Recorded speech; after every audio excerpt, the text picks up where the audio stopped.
Hi, Richard Bounds here, host for today's episode of Funnel Vision. Delighted to be joined by Helen Kaliski. She's a well-known executive in IT leadership. I think top 25 female influencers in the UK within technology, UKI MD for Google Cloud, and also board member and advisor for several organizations. Very focused on female leadership. We have a really interesting discussion around how female founders only equate to 1.5% of investment in technology businesses. There's certainly something wrong there. How AI is driving change and what she's seen by way of best practice in companies like Salesforce and Google. Enjoy. Thank you.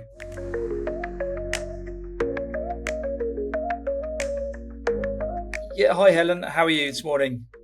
I'm fine, thank you, Rich. Yeah, very good. Jolly good.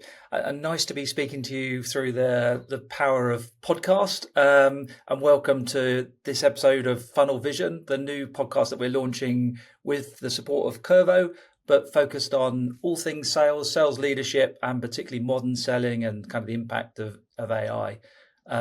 Great to have you on as a guest today. Obviously, I'm aware of your background as a senior exec at kind of IBM for a long period of time, at Salesforce, latterly at UKI MD for Google Cloud, and our paths crossed for a few months whilst you were running Europe at OpenText, which is obviously where we met and kind of first came across each other. Really interested to hear a bit more about what you're actually doing now. Sounds good, Richard. Sounds good.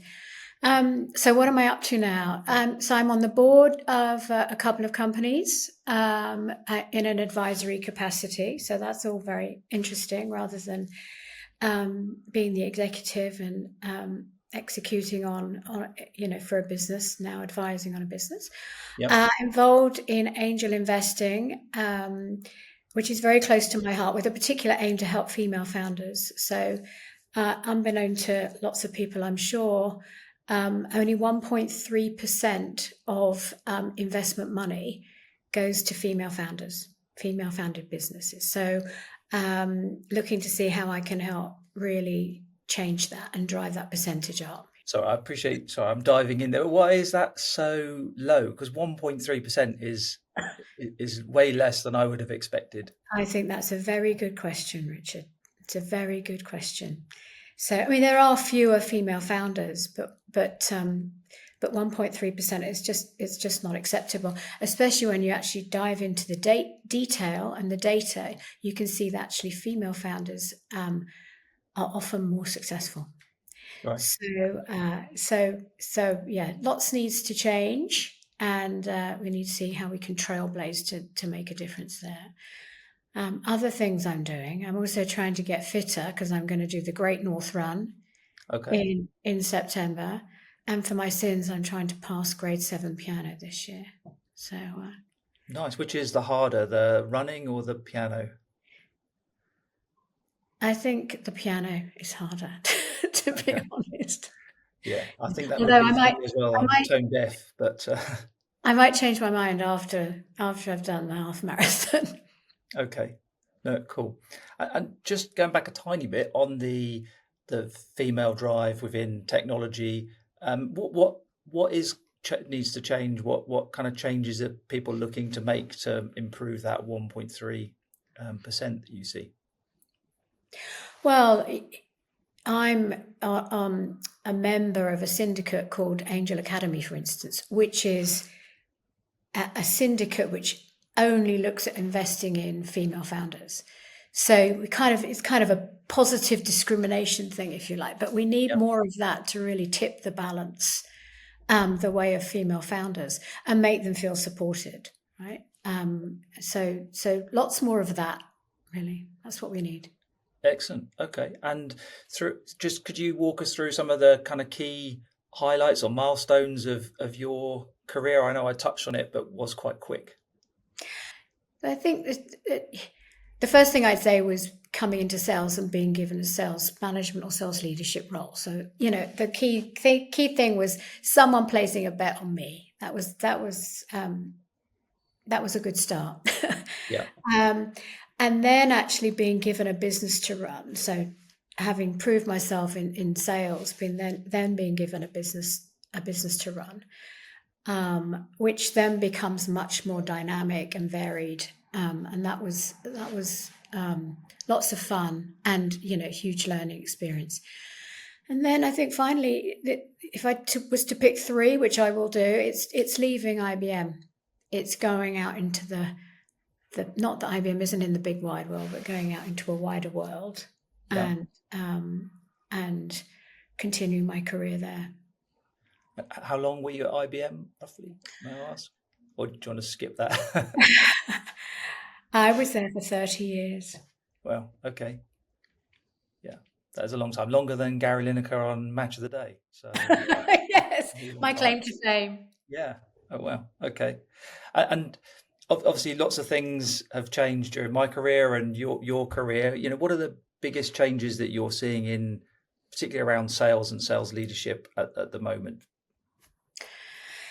Yeah, I think when I started, Richard, it was all about face-to-face selling and having meetings, in-person meetings. And now it's really moved to remote, and it was moving more to remote, but actually, COVID really, really expedited that. When I started selling, there was no CRM. So really we've had the introduction of CRM, Yeah. much more data driven. It was so much of what I did at the start was really done on intuition, and now it's more data formed, and we have a more sophisticated buyer. Ever since the advent of the internet, the buyer is sophisticated. They know what they want. They expect more, and I think even with the advent of AI, that helps sellers and helps make sellers more productive. It also helps the buyer be more sophisticated. So it helps both ways. So I think those are the big changes that I've seen. Okay. And obviously, like sort of AI has been around for a long period of time, but it seems to be on a massive hype cycle kind of at the moment. Are you seeing how AI is impacting sales teams today, and any sort of practical examples of how it's either helping or hindering salespeople? I think there's a lot to learn from a seller perspective. So you've got to have a growth mindset and a learning mindset. Certainly AI for sellers can lead to higher productivity. You just remember back to all the research, the time spent researching customers, researching companies, researching the person you were going to talk to, researching the person you were going to present to, and then all the grunt work, all the admin. AI can really help a lot of that. If you look at, just ChatGPT, deep research, or Gemini, can really help save so much time on these things.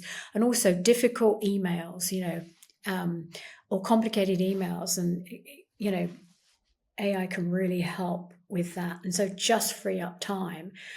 And so allowing sellers to spend more time thinking about and actually doing the selling. Having said that, I think that, it's incumbent on sellers now that have to add value from the first moment.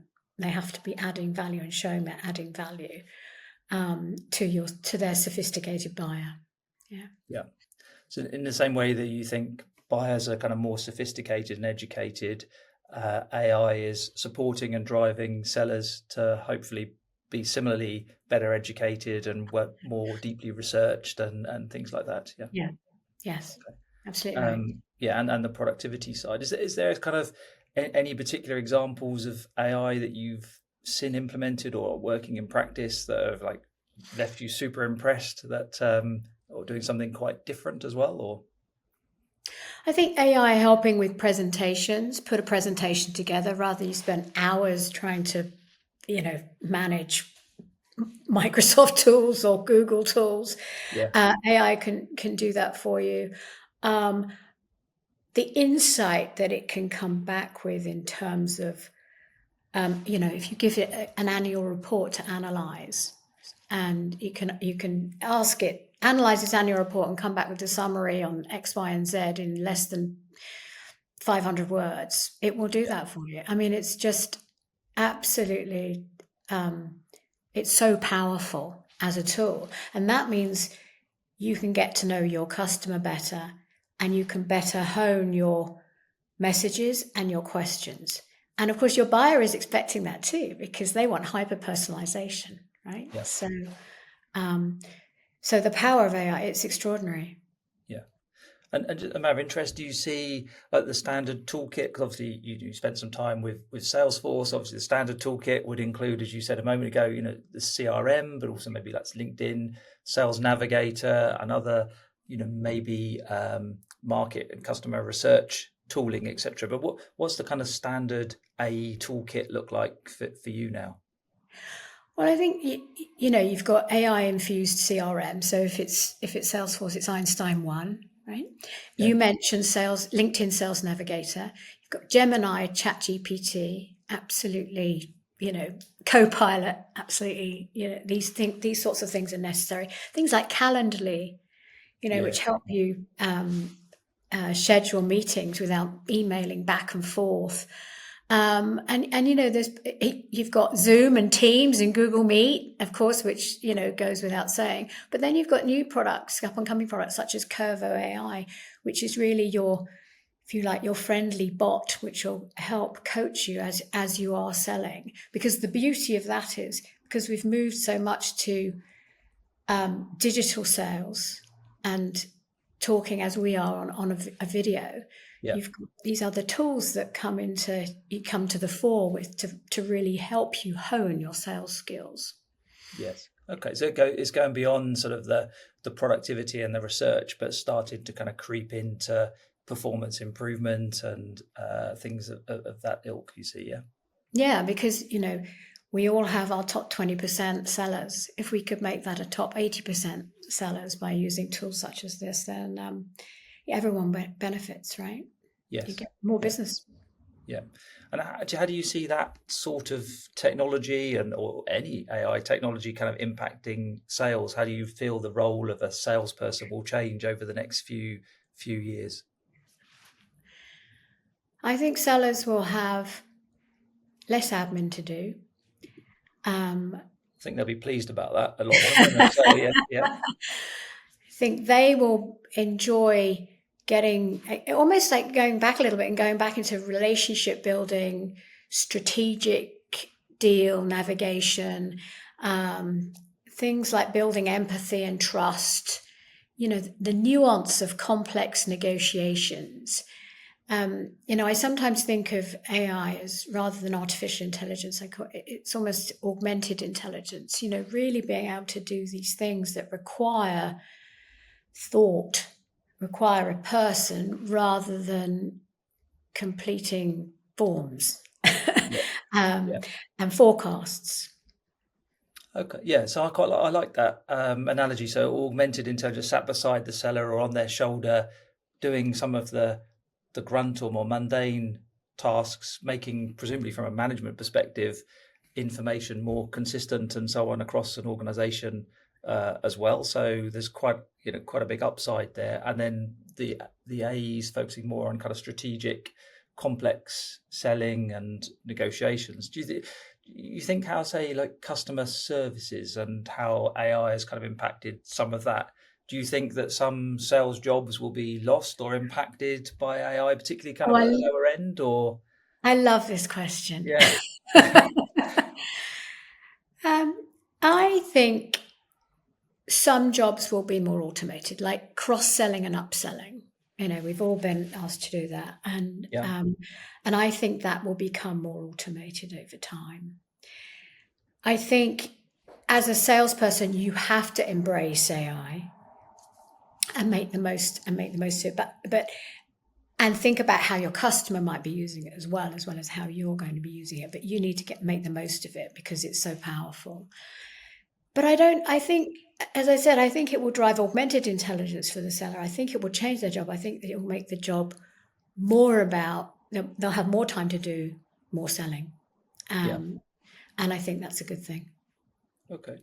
And as a matter of interest, because you sound like you're working in advisory capacity with small and medium-sized companies, and obviously a lot of your history has been with the very biggest companies. Do you see like sort of adoption of AI consistent across all of them, or are the bigger companies more advanced, or even smaller companies I'm seeing I kind of feel could be maybe more advanced, but I don't know what you think. I think it depends on the appetite of the company to adopt AI. So, because there will be some companies where AI can't be used, but I think everyone's racing to adopt AI and use AI. I think what's really important though is that if you're going to use AI, that you've got a good set of data. Your data is in order and your data is in a good place. I think it's always also really important that you've got a good use case. So you've got a use case where you can see and you'll be able to realize the benefits or not, and really test whether your AI is working. And the other is you've got to have a growth mindset. You've got to have everyone in your organization to have a growth mindset. Yeah. And you might say, well, the big companies have more ability to embrace it. They have more time. They have more things at their fingertips in order to make the most of AI. But then I would say there are smaller companies which maybe startups or scale ups or have more of a growth mindset. So Yes. And what about some salespeople that might be stuck in slightly older ways? And I'm not saying they haven't got a growth mindset, but they perhaps see this more as kind of interference and so on. Have you seen that? What advice would you have for people who've perhaps got that perspective? If you've get on seen with it. Get on with it it, because yeah, because I don't think AI will take people's jobs per se, but I think if you don't embrace AI, then your job could be at risk from someone who really has embraced AI. Yeah, if yeah, that makes sense. yeah. So They're going to get left behind. yeah, Yeah. so embrace the technology. Okay. Really interesting. Yeah. Thank you, Helen. And is there anything that you're sort of seeing out there that maybe not many other people are talking about so much as kind of a potential kind of upcoming trend or impact in this space? I think um, there are I've got sort of two health warnings ish. Right. One is I've seen companies, sales operations department rush to use AI and to help forecasting and help decision makers. And everyone is on a learning journey, right? So and mistakes get made. So you just have to be really careful that you are testing it and not necessarily making decisions off the bat based on the data you see from AI. Yeah. It needs time to bed in, and it needs to be tested, right? Because it can lead to bad decisions, I think, if you're not careful. The other thing I've seen is customers adopting AI in order to help productivity. So productivity can help reduce the amount of headcount you might need for a particular job. And I've seen CFOs race to bed that into a business plan or a budget. Yeah. And again, it just needs to, my advice would be just be a little bit careful. And give it a little bit more time, I think, than maybe businesses want. Yeah. Yeah, no, fully agree. Because I think, I've seen quite a lot of data that the average salesperson is spending 22% of their time in front of customers. So I think, most CFOs, I'd like to think, would be thinking, well, if I can save 10, 15, 20% of time, then that's actually time that could be converted to customer facing time and should impact revenue and results rather than maybe just squeezing heads. But I fully get you're going to get both sides of that argument, aren't you? So yeah, you are. Yeah. okay, no, really interesting. And if you had like one tip or one piece of advice for companies or even a seller that's looking at how do they adopt a kind of a more modern sales approach, what would that be? Yeah, I think I might have touched on this already. One is you have to have good data. You've got to spend time making sure that the data you have is in order and in a good place. Yeah. Then you need to pick your use case, a use case that maybe impacts everybody, so everyone can feel the benefit of it. And then it really embrace learning and enablement and make sure that everyone that's going to touch it, use it, is enabled. I don't assume that they're enabled, just make sure that they're enabled. And then basically share the results. So communicate. Because I think it's very easy to get carried away with things changing in the technical world, or in the world of technology, without really taking stock and thinking, wow, this is what we used to do, and this is where we've come, and this is the benefits of what we see from the distance we've come. And have you seen anything work very well that sort of tested that enablement, and that it is actually embedded and people get it and can take it forward? I think the way I've seen it is it's almost a company thing. I think it's a cultural thing. You want a company to really want to continue to learn. Like I have this phrase, you've probably heard me talk, use it, which is every day is a learning day, right? Yeah. And in the world of technology, every day is a learning day. I think in other industries, it probably needs to become more of a mantra than in the world of technology. We understand in the world of technology that things change all the time. That's what attracted us to the world of technology. Yeah. Other industries, have different forces on them, have come from different places. But it is so important. And I think as different companies think about how they attract people, how do they attract top talent to work in their companies and to be sales in their companies, they have to show that they have a learning mindset and they want to take on new things and try new things. Yeah. Super. Thank you, Helen. That's very insightful steer in terms of your perspective around AI and some of the things that are happening in sales at the moment. I've just got a couple of last questions, if I may, that are probably a little bit more general about your own career and some of the successes that you've had over your time, maybe even some of the kind of funnier or more failure side of things as well. Can I just ask you a couple of those? Yes, sure. So do you have a particularly favorite deal of all time, and why? Yeah, so this was related to an outsource with a large advertising company. Okay. And why have I selected this one? Not because it was a large deal, but because I had to convince the company that we should bid for this deal, because I think there had been a failed attempt previously and we'd been jilted at the altar. And bidding for outsources is costly, costs money, right? So I had to convince everyone that we should bid and we were going to win it. So I took huge personal risk, which was rather uncomfortable at the time, but I knew it was the right thing to do. I also managed to get the right bid team onto the deal, which was a very important thing.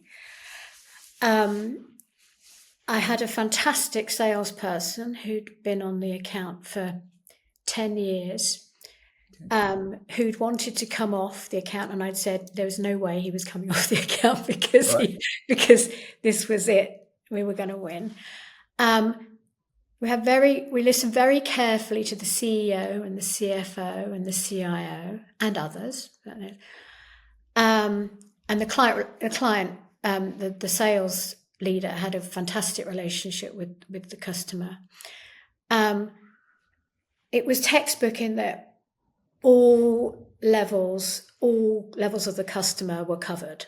the client was marked at all levels. It was like having a football match and the opposing team is just doing a fantastic job at marking everybody. And Jose Mourinho guiding everybody. Exactly. Exactly that. We were playing like Liverpool. And the communication was excellent internally and with the client. So you have to have both right? Yeah. Excellent communication internally and externally. And lo and behold, we won. But I think what's key to me is that it was such a team play. It was such a team play. And it was personal risk for me, which worked out well, but could have not worked. But sometimes you need to take these risks. Right? Okay. And the sort of, that sounds like the two main lessons were sometimes you've got to take the risk. That was obviously on the personal side, but the lesson for anyone that's listening would be the importance of coaching, guiding, working with that team, everybody very great clarity on their roles and their responsibilities, and the fact it's a team kind of effort in effect. Yeah, and I think the other thing I would add, Richard, is get started in the right way. So get the right bid team on. Get the right team. Because it's a lot easier to kill the monster when it's small than to kill the monster when it's big. So you want to make sure you want to make sure that you set off in the right way, and you're all pulling in the right direction. Because you know what it's like. You can get called in at the end to try and rescue something, but by then, it's generally because it wasn't set up in the right way that you're being called in at the last minute to try and rescue something. So that was important. Excellent. And I know everyone's always after like the one hack or one tip, but what would be your one recommendation, or what your sort of hack for winning deals? The one single thing that you would look for? Get to understand the customer and prospect as much as you can. Is that two things? Hang on a sec. And really think, if it was me, would I do this deal? Or if it was me, what would it take for me to do this deal? Because it can save, if you're very honest with yourself and brave, it can save a lot of time and heartache. Yeah, and I like that one. If you put yourself in their shoes, would you do it? If not, why not? And really important. And you almost had the second one about the prospect piece. Prospect a lot. Is that a second one, or? It depends. I mean, you might have a new business patch, and therefore you've got to. That's your job, prospecting, or you might have. It depends on your territory as a salesperson. But I always think that the hardest yards are done at the start of a fiscal year. And the role almost becomes more fun or easier if you've done your job at the start of the year. Yeah. Then your job, with your funnel, should become easier towards the end of the year. Or if you haven't done your job at the start of the year, it can be a nightmare. So it's like your Great North Run. If you can get your training right, the actual event's going to be easy by comparison. Yeah, there are no shortcuts. Yeah. Well, I think you could get caught out if you try and take the bus or something. I'm sure there'll be somebody that will tell tales, won't there? But fantastic. And if you're looking back at your career, is there anything that you think, I'd have done this a bit differently, or maybe I wouldn't have gone there, or anything that you'd want to share? Yeah, sometimes I think I've had a great run. I wouldn't change. Sometimes I think I wouldn't change anything, and then I think, oh God, maybe I should have taken more risks or done more stuff, or there's lots of things. It's a difficult one, right? But I think overall, I think it's been great. That's a no. Yeah. Okay. No, fully understand. And I do sometimes think we forget that sales is fun, and occasionally end of quarter we really very often forget that. But is there kind of something, maybe the funniest story or most epic fail that you've had in your career that would be entertaining for anyone listening? Oh, epic fail. That's a bit mean. Right. I It have could a be a funny funny one. story then. I've got a funny Yeah. Back in the early days of e-commerce, I sold an e-commerce solution to a well-known retailer. Right. These were early days, right? So the tech could, we were testing the tech, really, the technology. And we were super focused on making sure that the website would stay up and be able to handle demand. And the key moment was that this company was launching a brand of clothes in conjunction with Kate Moss. Oh, right. Yeah. And the product was going onto the website at 3 a.m. So we were all pulling an all-nighter to make sure that the website stayed up and that they could launch and everything, and that we didn't fall over and the commerce didn't fail and all this, because there was so much focus on this. So everyone was on alert. And what we didn't predict, though, was by 6 a.m. in the morning, it totally sold out. Oh, really? The website stayed up. Everything worked beautifully. Everything was gone by 6 a.m. Wow. Okay.